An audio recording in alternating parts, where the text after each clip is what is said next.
Welcome to the Home Studio Hangout podcast, where we explore what it's like building, running, and working out of a home studio with your hosts, Joshua Matotek, Andrew Simmons, and many guests in different areas of the music industry.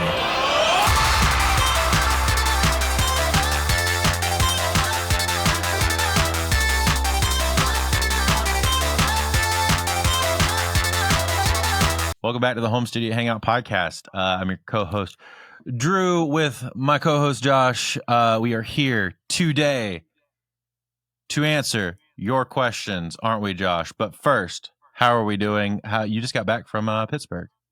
Yeah. You guys did a little photo shoot. I thought that was really adorable. Yeah, we got our engagement photos done. And It's freaking go, dude. Yeah, so she sent us like the little sneak peek. Came out real cool.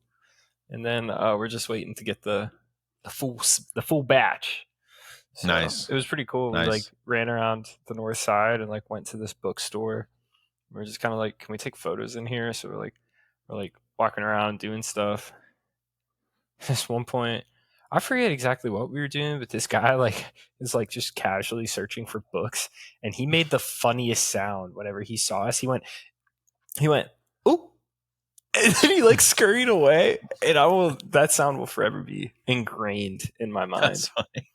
That's funny. Yeah. What else did you guys do while you were up there? Just visit family and stuff? Yeah, it was very busy visiting everybody, because everybody wanted to see us because we got engaged. So, and then I also had outside of that, nobody wants to see you. Nobody wants to see you otherwise. Yeah. Did you see? You said you did some sessions. Yeah. Nice. Did a couple sessions, and then I don't know. It was just nuts, dude. Because like my family like is kind of like sparse. It's probably that's not the best term, but like after like I don't have any grandparents left, so like it always used to be like everything like centered around them, and now that they're gone, things really don't. So it's like harder to get everybody together, and so it was crazy. I got to see my one cousin, which was nice. He's been calling me. That's nice. Pretty cool. Saw a bunch of Maddie's family, and yeah, it was nice little trip. Ate Peppies. Best hoagies around, dude. Big drive. Did you drive or fly? Oh, I drove. Nice. I drove. It was awful. I drove. It was awful. That's I right, definitely got sick, and so on the way back, I just feel like I'm dying, and I just did it straight. So just pushed through. Yeah. Well, I used to have it down to a science, but there's all that road work on 85. So the way up, it's kind of messed. It's kind of messed with everybody's travel. Yeah. So the way up, we went 75 through Tennessee, like 75 to 81 to 77 to 79. And that was gorgeous. And it was a real easy drive. It was real nice. And then on the way down, it took us 79, 77, 81 to 26. Is that what it is? Yeah, it's by my house. It takes you through Asheville and then through Greenville. Yeah, that's the one that whenever you stop by my house and you were like, "Holy crap, it's beautiful." Yeah, you drive through the mountains. Yeah, and then I accidentally peed on myself at the one scenic overlook. Yeah, and we stopped at that same one. I was like, "Babe, this is where memories were made." And she was like, "What memory?" And I was like, "Well, I really, really had to pee, so I did the right thing, and I tried to pee in a bottle instead of just peeing on the ground like a degenerate, like in a parking lot. So like peeing in a bottle, and then as soon as I start going, a car pulls in, and I peed all over myself." Traveling with you must be fun. I'm a pretty cool cucumber whenever I'm traveling, dude. It's pretty nice, except for every time I see a roadwork sign. That gets me going. I almost got into a car accident today because people in Atlanta can't merge. Bro, and you're right, dude. I feel like that does not make me problem. Yeah, I don't understand why. Like back home, what drives me insane is just like people who don't drive the speed limit, or like people who are indecisive and they keep throwing on their turn signal and slamming on their brakes. Like you get that a lot. No one knows where they're going. Whatever. The roads don't make sense. Everybody's it's the too exact confident. opposite down here. Yeah, except for whenever they merge. They're like, Yeah. it's like, hey man, there's enough room for you to get in, and then they just like slam on their brakes and start merging into you, and you're like, okay, I guess I'll just die. That's what you want. So, Well, fun. Well, today on the podcast, we are answering some questions. If you would like your questions answered, you can drop them in the comments of this episode on YouTube. On Spotify, there will be a question section there, or you can send them in on Instagram or on via email at home studio hangout at gmail.com. So any of those, you can get your questions to us. We will try to answer them.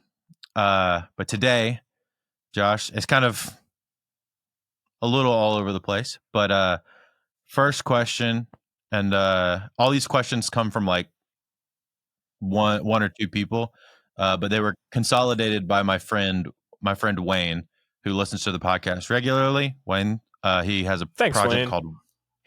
called Waynus, which is hilarious. Waynus like Okay. anus. Yep. Nice. Yeah, it's a cool project. I've done some work with him before. Please tell but me it's like a space themed project. You know what I mean? Like he's it's like kind of like it's like Uranus's cousin. It's kind of yeah, exactly. It's a cool project. He does a lot of like bass forward stuff, like no guitars, but like a lot of. It's really sick. Oh, okay. And like a lot of synth involved. Oh, so it's like Primus. Yeah, a very Primus inspired. Yeah, stuff. so it's more like Primus and not so much like anus. Yeah. I'm sure he will. I'm sure he will appreciate that comparison. Yeah. No, I could get down with a little Primus, dude. Yeah. So Wayne consolidated some questions for me. So first question: how do I know if I'm too concerned with things that ultimately don't matter in my recorded music? If your music sucks. I mean, no, I'm being honest. No, I'm being straight up. Like, I'm just being honest. Like, like the easiest way to tell if you're being too concerned about something is if you put in a ton of hours and it still sucks. It means that you're focusing on the wrong thing. Trying to think of examples where that happened to me. Whenever I was doing metal, I would be like super into the mix and all that stuff. And now years later, I realized that all my mixes sucked because my production wasn't good. I wasn't making the right choices at the beginning. My sources weren't sounding good. That's something that honestly, dude, full disclosure, I didn't grasp. I didn't fully, and this is one of those things. This is what happens when you give a bunch of kids laptops, all right? And you give them Reaper, all right? Instead of sending them to college and making them go intern at a studio, like what my mom tried to make me do, but I didn't. So I didn't fully grasp that concept until I started working with Lee. Like straight up. And that's recent. The quality of like tracking and stuff like that. Yeah, no, like, because I remember for a while, I was like, I mean, like, you don't have to do all that. It's just like record the bass DI. And he's like, no, like, we have to get it right at the beginning and then it'll be sick. And I'm like, but it doesn't make that big of a difference. And no, it does make a big difference because every little choice that you make, compounds over this whole track, right? So the closer you get it to sounding done on the way in, the easier everything else becomes. Now, there's a learning curve to that too, because you're going to go through a whole separate process of over baking shit, and it's going to sound ridiculous. I still do it every once in a while. We just did it on an Americana record. Like, we're listening to all the tracks, and I was just like, damn, dude, maybe we shouldn't have hit the distressor that hard. You know? But like, then it's like, okay, cool. Now I get to play around with other stuff and like figure out how to like bring that character back. And like, you know, I think that that is single-handedly like the only reason why like your shit still sucks is because like you're just spending too much time on the wrong thing. So if you don't know what it is, maybe ask somebody who's more experienced than you, and they're going to be able to tell you immediately. And he told me immediately, and I didn't get it. Straight up, did not get it. And you know, so like that's kind of my 2 cents on the whole thing. No, I 100% agree with you. I think getting correct getting correct source material and is just part of like growing as a producer and like learning to mix your own stuff and seeing where things need to go. And like you don't realize, I think for me at least, I never realized how important good source tones was or until I got incredible source tones and did some of the best mixes I've ever done because those source tones were good at the beginning. Instead of me, everything felt easier, right? The mix felt so much easier. It was more natural. I could move things how I needed to. I could place things in the stereo field how I needed to. I think that concept is kind of when it triggered for me. Yes, definitely like source tones mattered the most of like in terms. So back to the question, getting concerned with the things that ultimately don't matter. If it doesn't matter, then it probably shouldn't be in the track. I think that's a pretty good statement to say, right? I mean, I feel like that feels correct, at least for everything that I've done. If you don't feel like it has a place, if it doesn't enhance the track in some way, let's take it out and like try to work without it if you can. Yeah, that's something that I stumbled upon earlier, and it's like, especially, dude, like when you come up in metal, like some of those sessions are very big.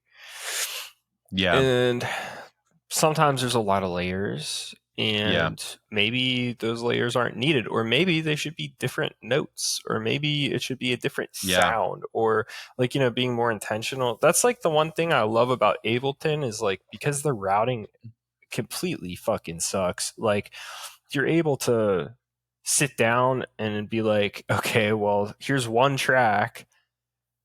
I can't have 6 tracks because it's going to get sloppy. I can't bust it out. I can't do like whatever, so I just have to make it sound perfect, and then I'm going to freeze it. And like, that's my process. And like, I swear it like changes everything, for sure. And like everybody does their own thing, but that really actually segues really well into one of the next questions, which is talking about like lots of tracks and stuff like that. How many guitar tracks is too many or not enough? And that's a stupid question. That's a very subjective. No, I'm thing. sorry. Yeah, it's not that it's a stupid question. It's that if we don't have context, there's no way to say question. Yeah. Because so I think it's like how do I know when to not go too far with guitars and be more minimal, or how do I know like when to do things like quad tracking or when to do things like multiple layers of guitar takes? So it depends on a lot of things, mostly genre and what type of song it is. So the easiest way to decide is to have the vocal and then go from there. Because you're quickly able to decide like, oh, it doesn't need extra parts or whatever. Like, there's this thing that I used to do a lot where I would get really into like producing the instrumental before we even cut the vocal. And I felt like it's just like, it's counterproductive. And now where it gets tricky is for demoing out a very good instrumental in order to write a vocal to it. But that's not fully producing out the track yet. That's getting it to a point where it feels good enough to write to, basically. Yeah, and then like that's the thing where like whenever Lee is writing, he feels like he needs like a very fleshed out demo to help guide, the vocal in a cool vibe, And so the way that like I think we've been able to counteract that is just by keeping it minimal, just keeping it super, super minimal, cutting the vocal. And then once we cut the vocal, go back in and be like, okay, what do we actually need here? And what can change? Like I just did a session the other day or last week whenever I was home. We literally cut the song to a guitar, a snare drum, and a kick drum. And I think I threw in an 808. And the song has no guitar in it now. And it's like, because the vocal turned out different. The vocal spoke to me in a different way. And now just because a guitar got us to the vocal doesn't mean that the vocal is going to get us to a guitar. Yeah. You know? That And makes so sense. you can say the same thing about like parts, right? Like if you're doing an indie rock song, it's like there's plenty of indie rock songs where there's just a mono guitar, where like you could tell it's just like a single guitar, and they're like recording it through like a aux mic that they just had lying around, or like country's notorious for single guitar quarter panned, yeah, and then secondary part doing counter melody on the other side, essentially, like yeah, like dobros or slide. yeah, dude, that's something that like that like broadcast gig I do. That's something that I had to get used to. It's like it's It's very okay to weird have to get one used to. guitar panned. Like it's Mm-hmm. okay. And so I think like as far as layering and stuff like that, like it just depends on the song, you know. Yeah, But for sure. ultimately it's about like just like not wasting time, not ruining the vibe. Like if you're building those guitar tracks while the artist is in the room, pay attention to them, pay attention to their face. You know, Yeah. like what's their body language? And it's just like if they're sitting there and they're like they're like mumbling out melodies, or like they have something that sounds catchy, like Mm-hmm. don't keep recording guitars. Like stop that. So like, cut the vocal, even if it's just a mumble Get the track. vocal idea down. Start cutting it. I think that is probably the best answer. The demo needs as many guitar tracks as it takes to get the artist to start singing. Yeah. Or if you are the artist, when you feel the most inspired to get, when you start hearing vocal melodies as you're doing it, basically. Yeah. I think from like a production standpoint, my rule of thumb for quad tracking guitars has generally been like, you got to be a very good guitar player to quad track guitars.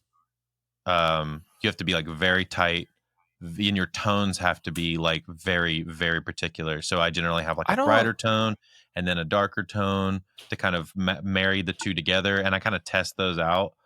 Generally, also, I kind of follow the bring me the horizon rule, which is like, um, if it's single string, it's quad tracked, and if it's chorded, it's not.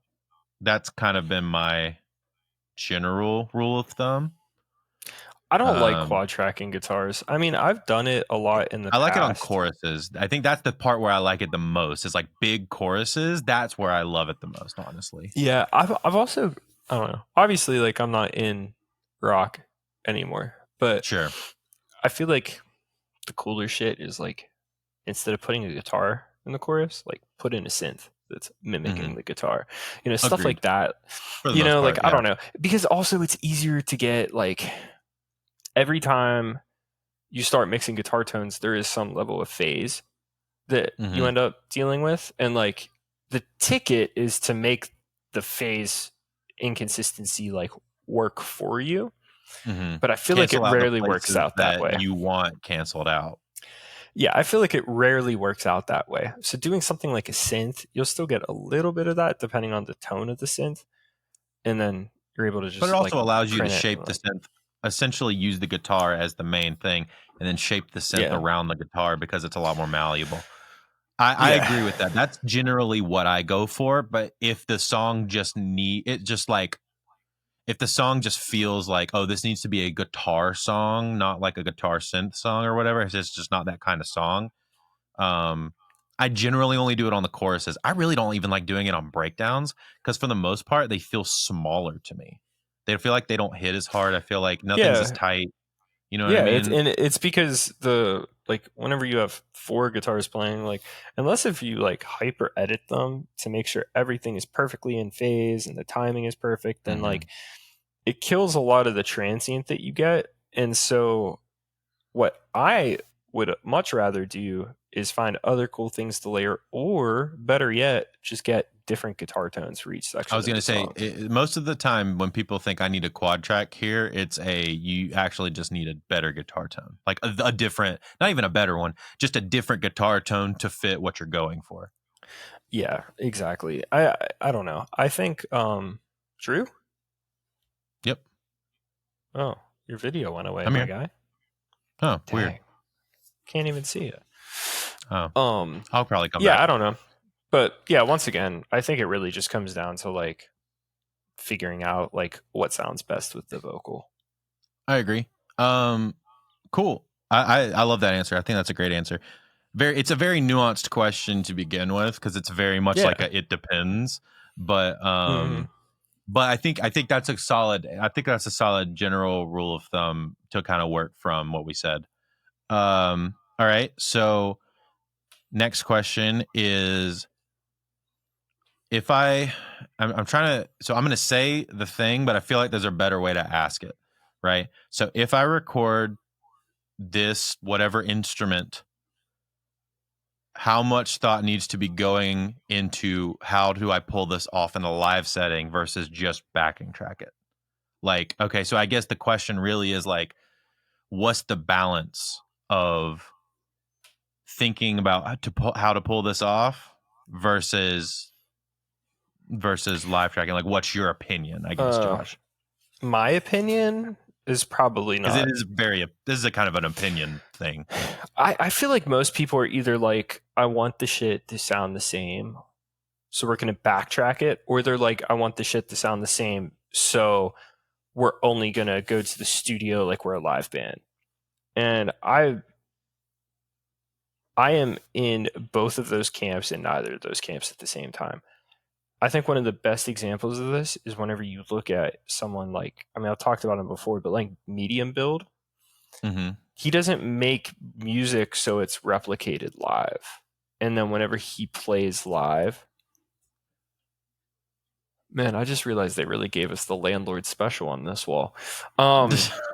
Sorry, sorry. Um, so whenever he does play live, like he plays with the band and like the songs come out different, and that's part of the experience. Like I think there's kind of like this lost art of like being able to go see a band. Like back in the day, records sounded like the bands that you would go and Mm-hmm. see live, right?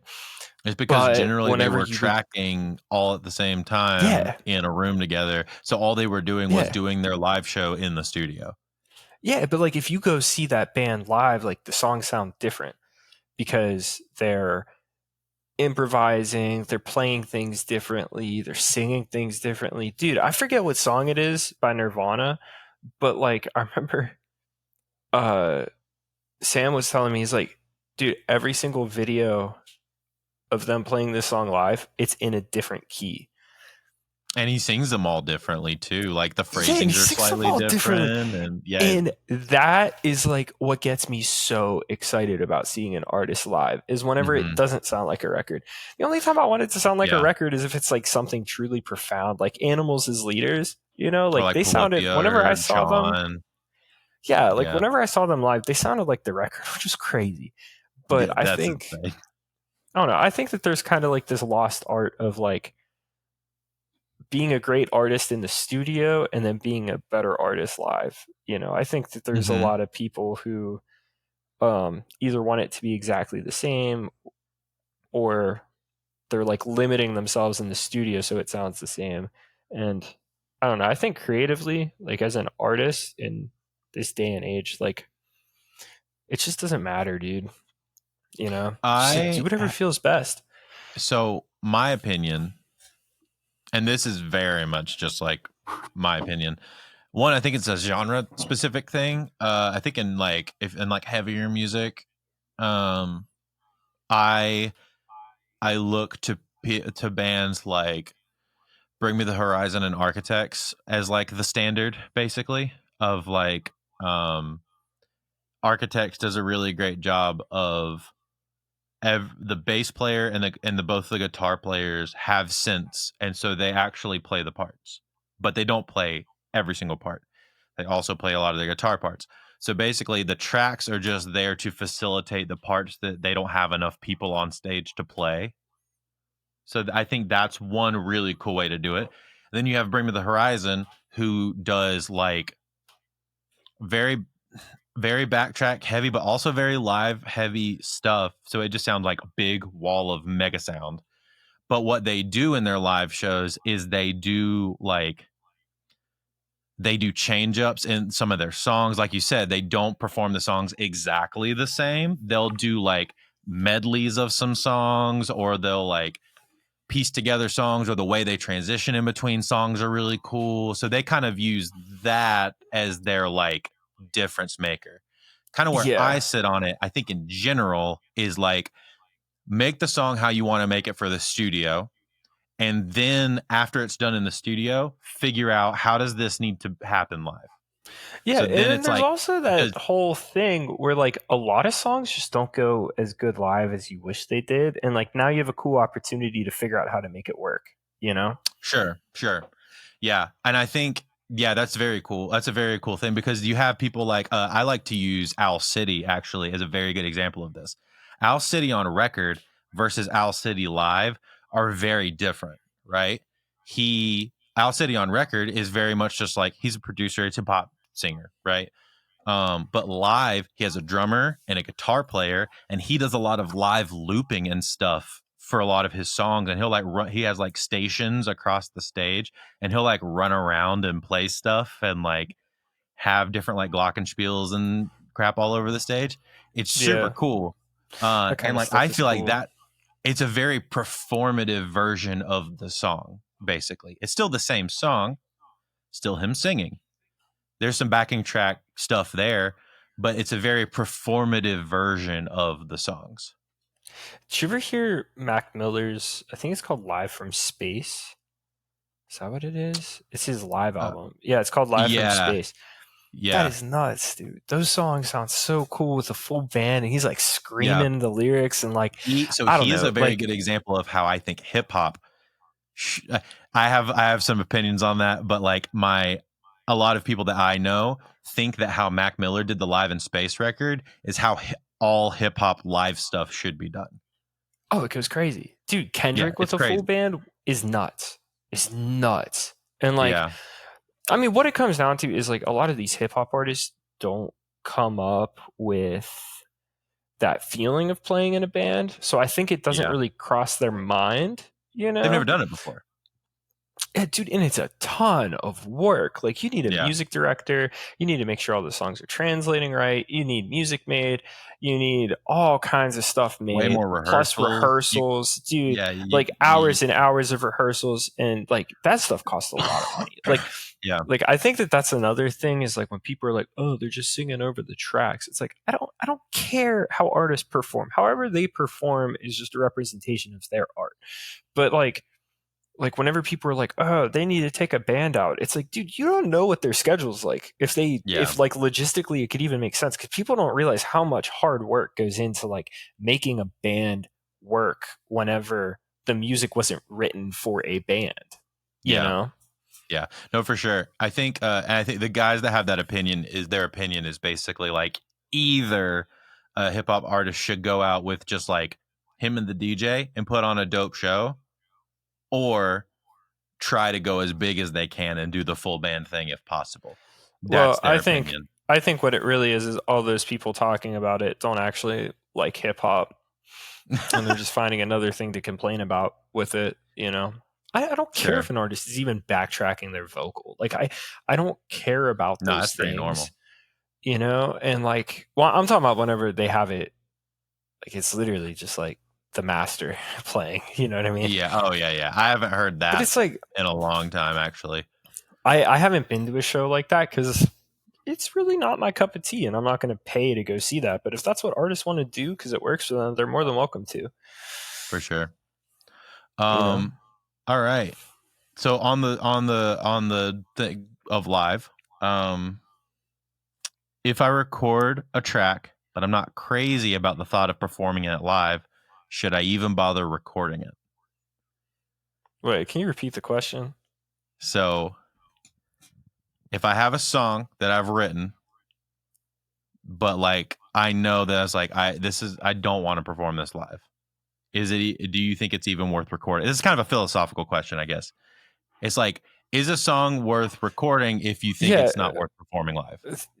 dude, my favorite, like, it never fails to like. I'm that dude that always ends up loving the one song off the album that doesn't make it on the live set because it just doesn't Your B translate side. live.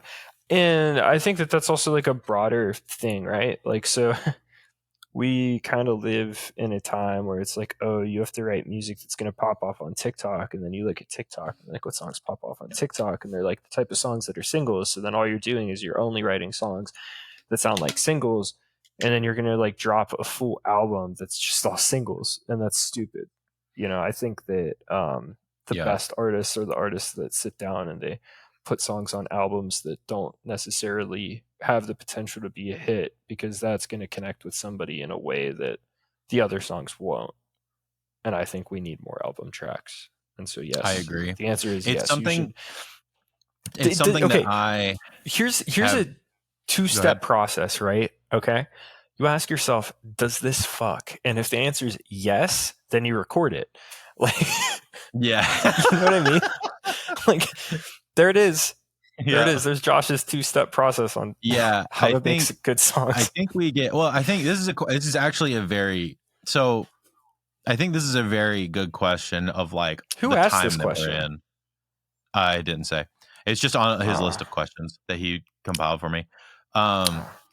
But I think it's a good question to think about based on like the time that we're in, right?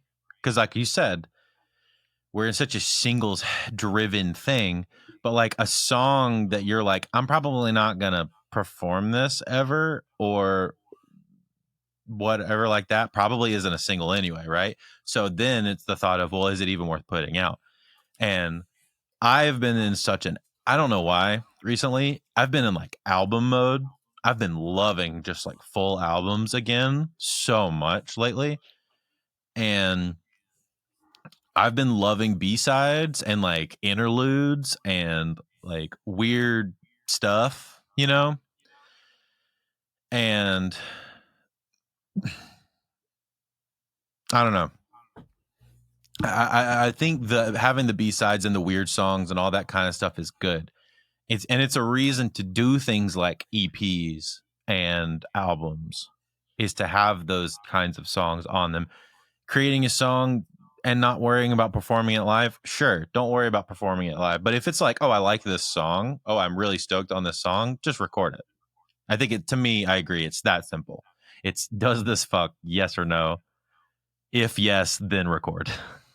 Dude, okay. My favorite J. Cole song. He'll never do it. He was watching. No, he does this one live. Okay. But I will say, every time that I saw the 1975, they never played Me, and that's still my favorite song by them. And it's a weird song, but it's a very beautiful song. But so my favorite J. Cole song, he was watching one of Timbaland's streams, right? The song is Amari, and he's cooking up this beat, and he's like, oh, this is fire, So he knows that he has like the connections to like literally like DM Timbaland and be like, yo, I want that beat. But he's not going to take a beat and then not use it, because Timbaland's a legend, right?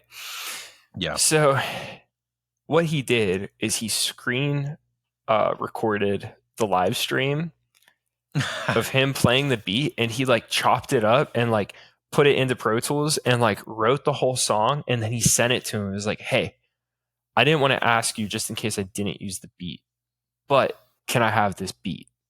And do you know what the response was? I didn't even save that. Dang. So the Omari beat is just like the chopped live stream? No, it's not. He like, because they had like him making it, he was able to like watch the video and like completely recreate the beat like step for step, sense. Yeah, that but makes sense. Still, that's kind of scary, actually. Like, he literally sat there and he's like, no, this beat's garbage. And here it is. J. Cole's like, no, I'm gonna make the craziest song I ever made. I do love that song. I agree. And I love that story, Well, dude, it's sick. Dude, he's like rapping over the bar line. Like, who does that? Who does that? That whole off-season record is really, really good. I need to revisit that record again, man. I remember listening to it while I cut grass. What was it, last year that it came out? 2 years ago, whatever it was.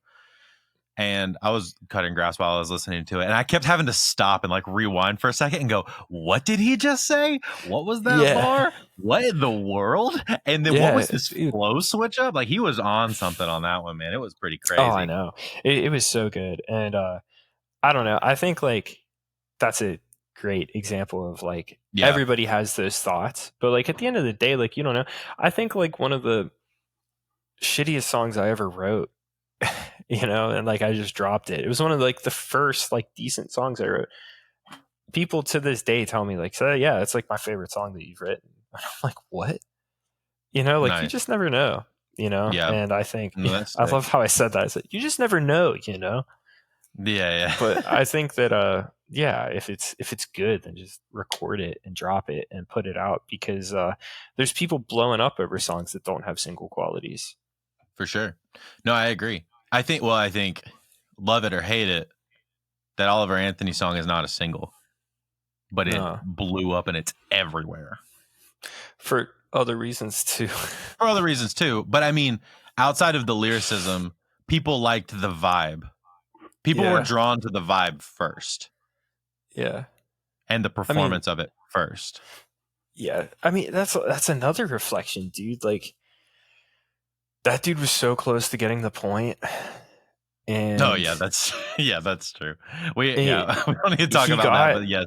He got like, so close. I'm not going to get super into it, right? Yeah. But like, he made enough of an impact that political organizations pushed. We're just yanking his They were just dumping money into that song to make it blow up. And it's like, all it took was some dude to sing an honest song. And like, if you think about it, that's kind of fucked up. Like that's how much. It's cool and also fucked up. It's cool in the sense of like the artistry of it, right? And that's the cool part of it. Yeah, what it became and how it got twisted and all this kind of stuff is. I'm not even talking about that. I'm talking about it's like fucked up that if you write an honest song, that's something special today. And it's rare, yeah. Yeah. Even though I would argue people do that every single day. People just don't look for that. Until it's blowing up on its own. Yeah. All right. So we got one more question. I think this is actually a really good question because I've never even thought about this. And you actually might have more experience with this. When is a good time or should I have a guest vocal or a guest vocalist on my songs? When is a good time to know when to have a guest vocal or a feature on a song? I've never really thought about this before, actually. When you have the money for it? Well, most of the time, whenever I've been in a situation where there's been a feature situation, it's normally been a co-write, right? Yeah, so I have been involved with a song where we had a feature. I know you have, and that's why I was like, I know you would have more experience with this than I would. I don't know how to say this. I was about to say, I know you can choose your words carefully, Josh.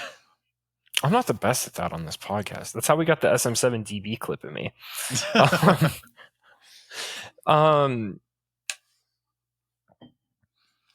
Do I think it was worth it? Probably not. I'll just leave it at that. I mean, like, it was a cool experience. The song rips. The artist is super cool. We hung out and drank and shot a music video and did all kinds of fun stuff. But like, and his team was super cool. But did it do more for the song to have the feature on there than without? All right. I guess that is the ultimate question, right? Because what are the reasons that? I guess before you go any further on that, Josh, let's break down what are the reasons that you would have a feature, right? Okay, for those this is my second highest streaming song, by the way. Okay. So you would have a feature. I know how much money it costed. Okay. Yeah. And I know what was supposed to happen and I know what didn't happen. And I know a bunch of stuff pertaining to this whole thing that like Sure. ultimately didn't work out, but we knew it was a gamble and we did it anyway. So Yeah. like when you're buying a feature, you're buying that artist's fan base. So we knew just going off of their fan base that this would get us X amount of streams, probably as many as we're seeing right now. Sure. Sick. But in this scenario, the artist label had to clear it, right? And not only did they clear it, but they loved the song. And so then it very quickly went from like, okay, we want to have you on this track to like, we're gonna have you come down, like shoot a video, do all this stuff because like your label's interested. And I think the label was supposed to push it as well. And then they didn't. Gotcha.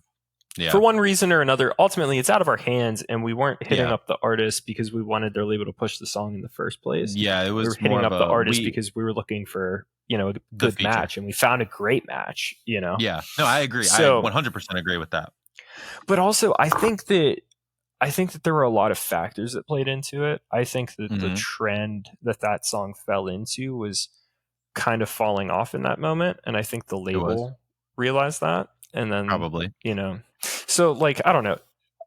Once again, this is only one time that this happened to me, and I wasn't even the one paying for it. So, but I think that what you need to do when you're looking for a feature is to make sure that you're getting in with an artist that makes sense for you. As far as like the easiest way I could put it is like, if this artist went on tour, could you open for them? Not saying that that'll happen, but like that's kind of the mindset that you want to have. You want to hit the same target audience, you know? Is their fan base going to like your music? Is your music going to fit inside their fan base's general sphere of enjoyment? Yeah, and in our case, that was absolutely the case. Hit the nail on the head. Yeah.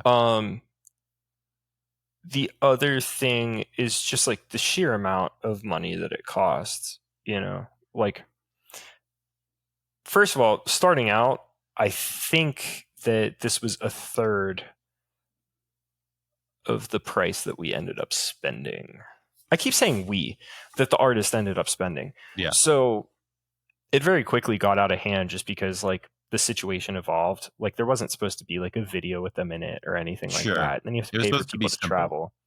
Yeah, it was supposed to be simple. It was supposed to be like, hey, I send you money, you send me a feature. But then it very quickly turned into this bigger thing.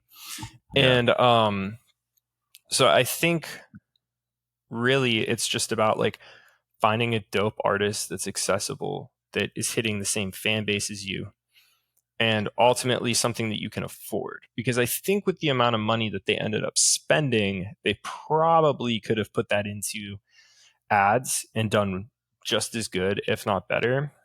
And garnered their own fan base instead of trying to piece But there's off also like else.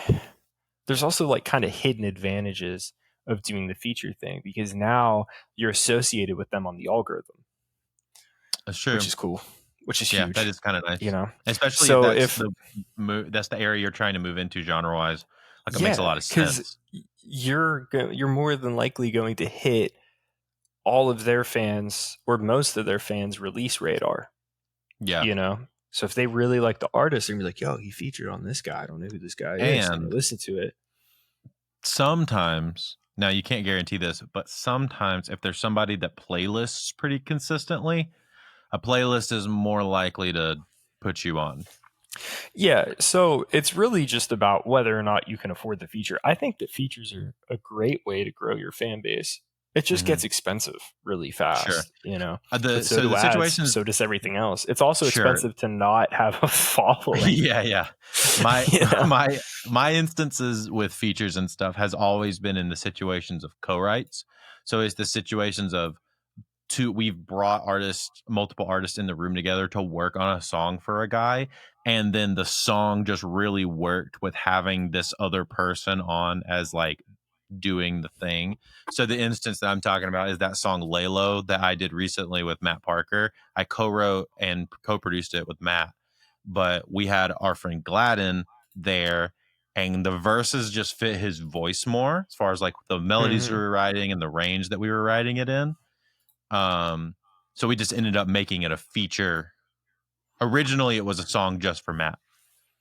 Yeah. But then it kind of turned into, based on what we wrote, having Gladden on the verses and Matt do the hooks and the pre-choruses made more sense, like with what we wrote.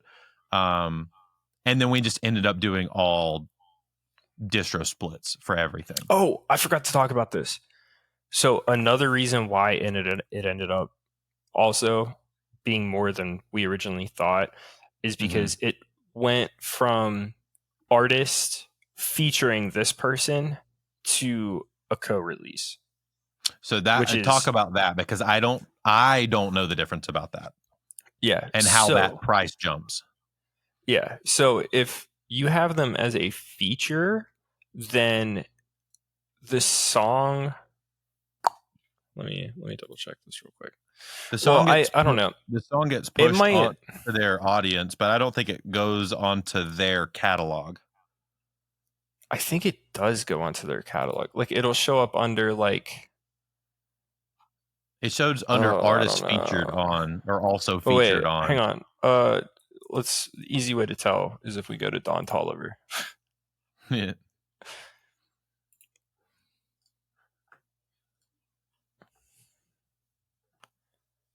Yeah, no. So, yeah, if you're just a featured artist, then it's not going to show up on that artist's like Spotify page. If it's a co-release, like where it says like artist, comma, other artist, which is like what most big artists are doing right now. Yeah. Then it shows up on both. And so that was another thing that ended up being a really big advantage. Because it lives on their catalog forever. Yeah. But then it does get tricky though, because like if that artist is signed, then like the label has to sign off on it. You have to get like everything approved for like what you're going to be releasing. And that's what happened in your situation. Yeah, like we had to send them on all the stuff. What do they call that thing where like when you're shooting a music video, you like send the label like a list of each shot? Do you know what that's called? It's just a shot list. Yeah, a shot list. Thank you. Yeah. And like we had to send one of those over to the label. We had to send all kinds of stuff. It was really cool because like I mean, literally I was just in the music video. I just remembered I didn't even work on the song. But yeah, you were just around. Yeah, I was just around. I was grumpy from a long drive. And I was just in the room, and I was like, I don't know how I feel about this one. And they were like, nah, this is great. I was like, I think it sucks. And they dropped it. It was really good. But you were just like, oh, so like, write pop punk. yeah. That was literally it. I was like, I'd rather not. And so it was really cool though, like being around for all this, because like I got to kind of see how things work, and I never really got to do that before, you know. Yeah. And like everybody that was around me, obviously they have, you know, but I didn't know what a shot list was. I remember someone said that, and I was like, what the hell is a shot list? And they're like, oh, you like list out each shot, and I was like, okay, all right, yeah, but why do you need to, like I couldn't, you know. I couldn't. It's so that for everybody explaining, there's a couple reasons. One, the label probably wants to approve the look and the vibe and stuff like that, but also that was exactly it. And in case this is a secondary thing, I don't know if this happened to you guys at all, but if the label does want to make an edit, they know what shots they have available to them to edit off of. So if they're like, oh, I don't like this shot specifically here, I want to use this shot that you shot in that same time frame of the song there instead. Yeah. And so I don't know. That's more of the edit side of things, but yeah. But back to the main point, like, I don't know, I feel like I was very long-winded with that. Because I think all of that is good information for people to know. Yeah. I mean, like, there's people who have spent more on features and gotten way less than us, and then there are people who have spent less on features and gotten way more than us. But you know, ultimately, like I don't think it was a bad move at all. And for sure, I think I see artists growing consistently because they're constantly releasing features. And it's just about Yeah. curating like who you're doing these songs with, you know? Yeah. There's a it's very like strategic features and strategic I would say strategic features, and I guess strategic collaborative songs is more of like the artist, both artists on the thing is like a good term for it, like collab songs. um Strategic, those is like, I would say, the easiest way to grow your fan base via Spotify. Oh yeah, 100%. I think it might be the 100%. only way to grow And, your, outside of and getting like, playlisted, I think it might be the only way to grow your fan base on Spotify. yeah, and it's just kind of one of those things where, I mean, saying like it's the same battle with playlists though, where it's like you want to make sure that the song you're getting a feature on sounds like that, not that artist, but it sounds like something that artist would love to be on. But then more Yeah. importantly, it sounds like you, because you Yeah. don't want them to listen to that and they're like, yo, this guy's sick. And they pull up your page, they now click on the second song, and then it's way different. And they're like, oh, this isn't my thing. Which is like totally understand. Like that has Yeah. happened to me where I'm like, oh, Happens a this lot. dude's voice is sick. And then I listen to his music. I'm like, his music isn't that good, you know? Yeah. Yeah. And so, yeah, it's just important to be intentional. And I think if you're just starting out, like that's the kind of thing I would start doing, like whenever you're getting a little bit of momentum and like you kind of have like somewhat of a team together, you know? Mm-hmm. Or if you're like super plugged in with people, you know, because like ultimately, like some of these artists are charging so much, but that price rapidly decreases the closer you are to them, you know? And so it's like the reason why like I'm being like so hesitant about it is because it's like straight up like you're not going to get much from a $10,000 feature if you're a nobody, you know? But if you have some traction and the artist rips and the stars align, then yeah, it might be worth 5,000. It might be worth 10,000. It might be worth 20,000. Sure. You know, but it's not a Most of cheap the time, thing if you're just hitting up artists that you don't personally know. I think most of the time, what I've seen do the best is getting an artist that's like one or two rungs above you in any given like size comparison or whatever, instead of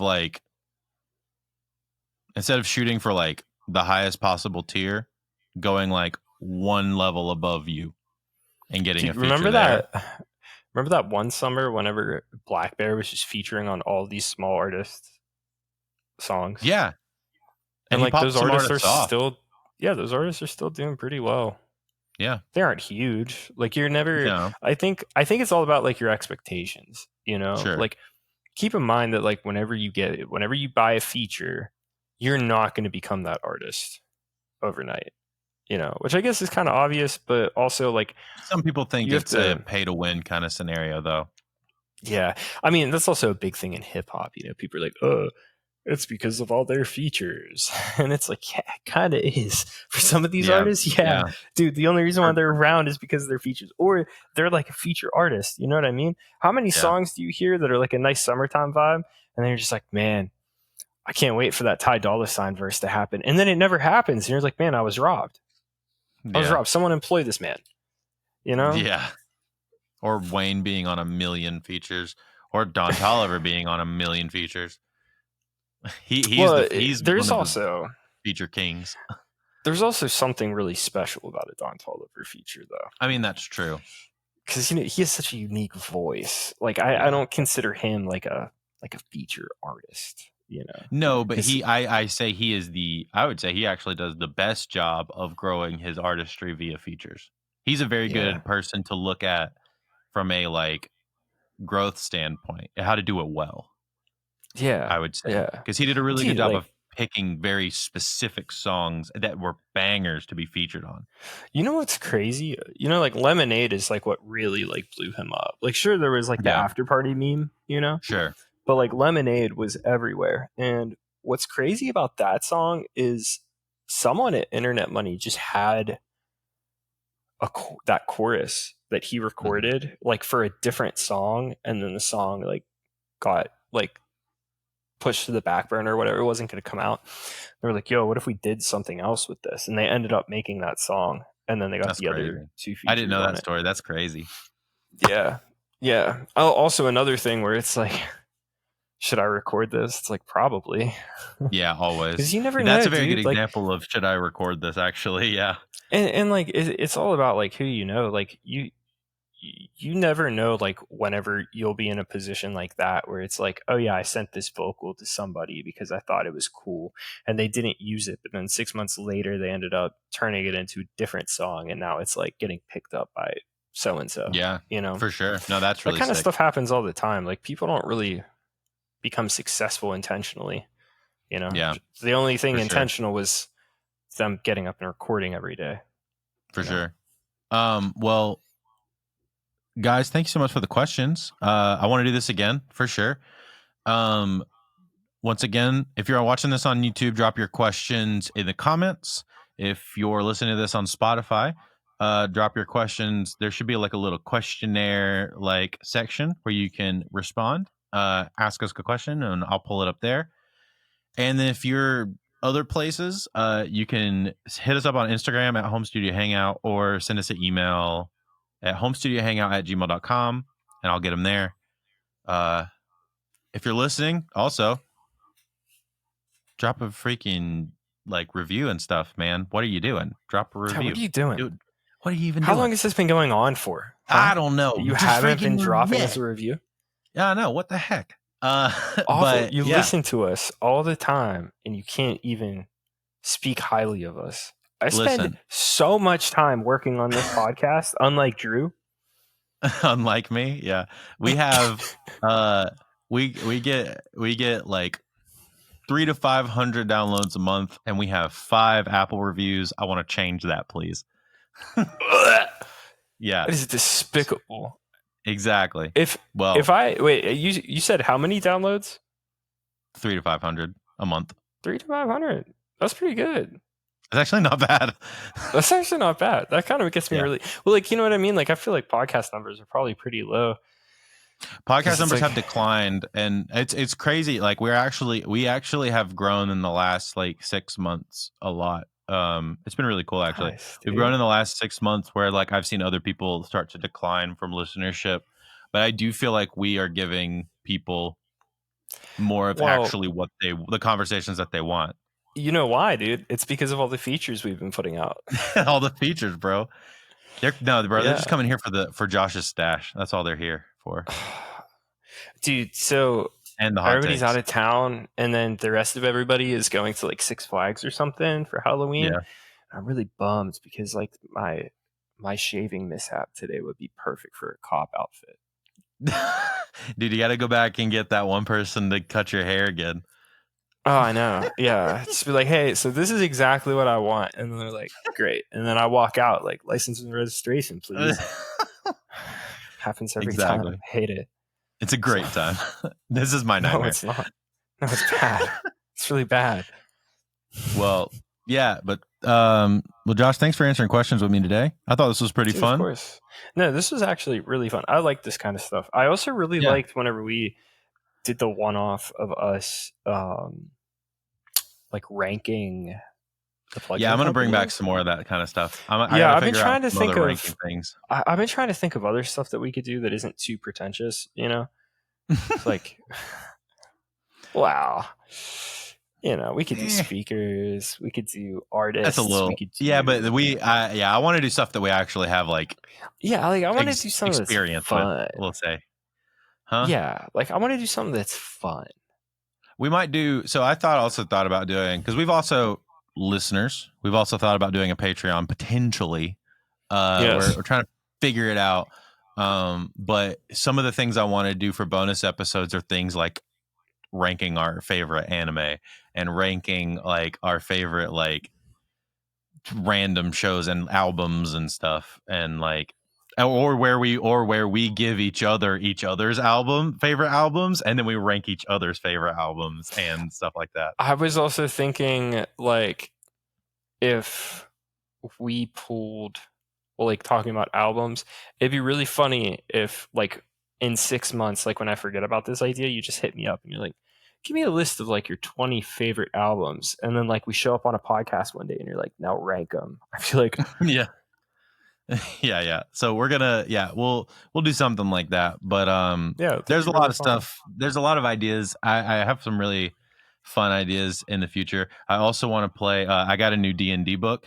Look how dope this is. Oh, you're pixelated. I can't see it. I'm sorry. I'll send you a picture of it, but it looks cool. really Yeah, sick. send me a picture. It's a really good thing. It's a really good like campaign module, and I want to run a game for like a bunch of producers as a Patreon exclusive podcast episode. I think that would be super fun. Yeah. Oh my god, that would be so much fun. I wonder if That'd we be could so get much fun. Lee. I Dude, wonder if Lee would play we would do it all in D&D. person. It'd be super fun. Anyway, lots of fun. But if you guys do your part, subscribe, share, drop comments, and leave reviews, it gives us the ability to do more stuff. So once again, Josh, thanks for hanging out. Listeners, thank you for hanging out with us as well. And we'll see you next time. See you next time.